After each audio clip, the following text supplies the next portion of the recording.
so many people who come to Nashville and they want to sing and they want to write and they want to perform. And Tenille has done so many things right that I thought we would get her suggestions about the things that have been fruitful and productive for her, because she has gotten to be so good at singing, writing, and performing, and she's worked really hard. So I know a lot of people who read this newsletter aspire to do the same thing. So maybe we'll get some tips from Tenille. What's the 1-minute version of Tenille and what you've done? Music has always been a part of my life, which I'm so thankful for. I feel like it's such a gift to find what you love to do at a young age. Very thankful for that. And also thankful for a really supportive family and team back in Canada that allowed me to get on an airplane and come here, and incredible writing mentors that invited me to come and work with them at that time in my life. How old were you when you first came to Nashville? I think I was 14. So I met Mr. Tim Taylor, who's a Canadian writer, at a workshop back in Canada, and he said, you should come hang out in Nashville. So I thought, how much of a dream come true would that be? So thankful. My mom brought me and wrote with him for a week, did all the cool fun tourist things, and completely fell in love with the city and knew that I would be coming back. Yeah. So between school, I attended school full time, and between kind of performing and sort of tasting things at radio in Canada, I would always love to schedule trips back and just keep writing and meeting more and more people every time I came.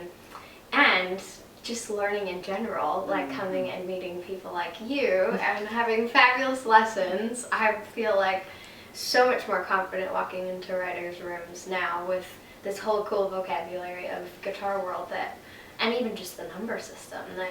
Isn't that the best? Yeah, I mean, I came to town and had an amazing experience in a recording studio and was like, what is this chart that these musicians are following, and how do I speak this language and know how to communicate in this session with them? And so thank you for completely opening up my whole music world to this. And when people are really intimidated or nervous about the numbers, I know that I can hold their hand and get them through that.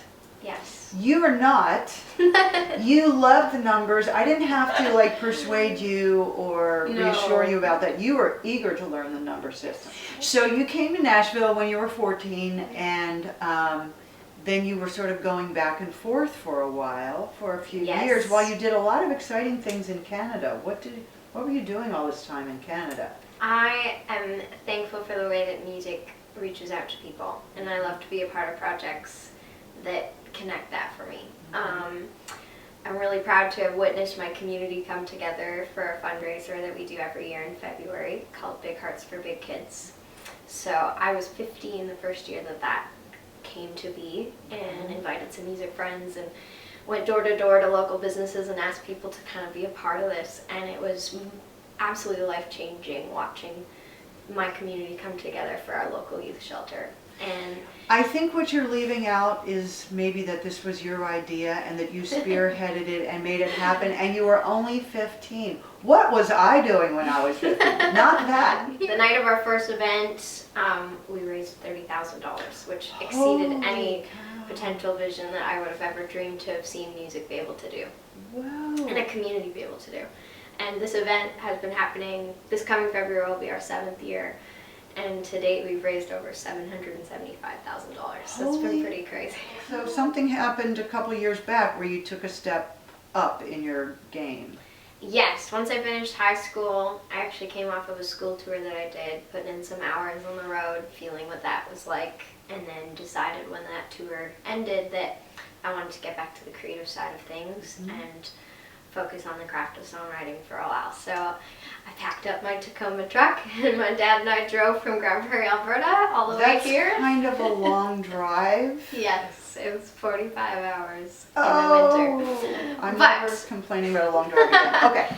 Every hour worth it, though, and it's just been amazing. Everyone's been really welcoming and encouraging, and just been a really incredible support system around of great friends and mentors, and just so much belief and foundation to stand on and just keep growing, including you. Oh, it's my great pleasure. And you have turned into a truly badass guitar player. Thank you. You really have. Tell us a little bit about what's coming up for you in the immediate future here. You're about to embark on a tour back in Canada. Tell us about that. What kind of I'm so gigs? excited. I get to go home for the holidays, and I'm going a little early this year. I'm doing a house concert tour, which is going to be really fun. This is yet another hat that you wear, is you book a whole tour of house concerts for yourself. Like, you are the most enterprising Energizer Bunny person that I Thank know. you. Seriously. And, I mean, when it comes to touring and stuff, I love playing for people. Yes. I love it. So I will do what I need to do to get Make it there. happen.